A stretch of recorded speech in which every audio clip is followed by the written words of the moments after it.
கர்த்தருடைய பரிசுத்த நாமத்துக்கு ஸ்தோத்திரம். யாத்திராகமம் 33ஆம் அதிகாரம் 14ஆம் வசனம்.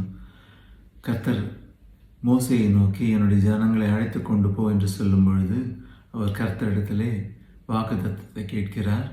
அதற்கு கர்த்தர் சொல்லும் பதிலைத்தான் இன்றைக்கு பாடலாக கேட்க இருக்கிறோம். இயேசுவின் நாமம் மட்டுமே மகிமைப்படுவதாக.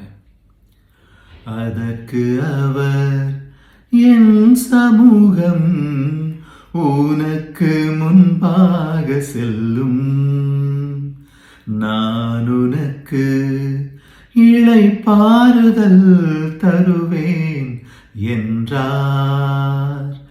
அதற்கு அவர், என் சமூகம் உனக்கு முன்பாக செல்லும், நான் உனக்கு இளைப்பாறுதல் தருவேன் என்றார். கர்த்தர் நல்லவர்.